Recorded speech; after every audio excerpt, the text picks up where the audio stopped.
About the position of the head of the Jamaat? Could a woman take your place one day? It's not possible. It's not possible.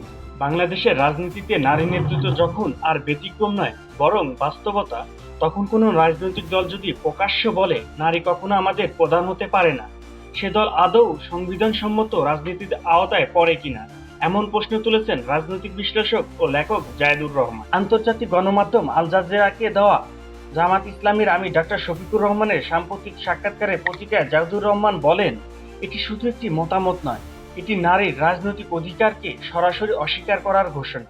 এখন থেকে spicy crispy পটাটা প্রাণ পটাটা একটি স্বনির্ভর biscuit.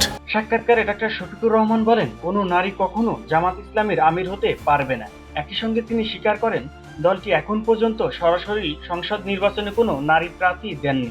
যদিও জামাত দাবি করে তাদের মোট সদস্যের প্রায় 40%ই নারী। জাহিদুর রহমান স্মরণ করিয়ে দেন, বাংলাদেশের সংবিধানের 28 নং অনুচ্ছেদে রাষ্ট্রীয় ও সামাজিক জীবনে সব ক্ষেত্রে নারী ও পুরুষের সমান অধিকারের নিশ্চয়তা দেওয়া হয়েছে। কোনো দল যদি নীতিগতভাবে একটি জনগোষ্ঠীকে নেতৃত্বের অধিকার থেকে বাদ দেয়, তাহলে কার্যত সংবিধানের বাইরে দাঁড়িয়ে রাজনীতি করছে। জামাতের গঠনতন্ত্র নিয়েও প্রশ্ন তোলেন জায়েদুর রহমান। জামাতের গঠনতন্ত্রে কোথাও লেখা নেই যে আমির হতে হলে পুরুষ হতে হবে, অথচ দলের শীর্ষ নেতা প্রকাশ্য বলেছেন নারী নেতৃত্ব অসম্ভব। এই দ্বিচারিতাই জামাতের আসল চরিত্র প্রকাশ করে। Why not have even one woman candidate? Answer is we are preparing for that. Okay, but what about the position of the head of the Jamaat? Could a woman take your place one day? It's not possible. It's not possible. Because Allah made everyone in its own entity. What Allah made, Yes. we cannot change it. তিনি বলেন, জামাতের নারী বিষয়ে অবস্থান শুধু নেতৃত্বের প্রশ্নেই সীমাবদ্ধ নয়।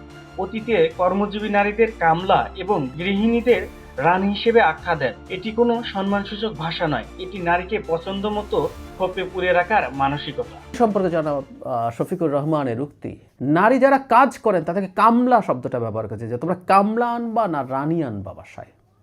রানী হচ্ছে যিনি বসে থাকেন, বাসায় বসে বসে থাকেন, বাইরে টাইরে যান না। বাইরে কেউ কত বড় কাজ করুক, যত বড়ই করুক না কেন, সে কামলা আমিরের দৃষ্টিকোণ থেকে। ইভেন তিনি যারা বাসায় থাকবেন, যে নারীরা হোমমেকার হবেন, আমি হোমমেকারকে সম্মান করি, যারা তারা খুবই গুরুত্বপূর্ণ কাজ করেন, তাদেরকেও তারা এনকারেজ করে বলছেন যে সেখানে তারা বিশেষ সম্মান জানাবেন ইত্যাদি ইত্যাদি।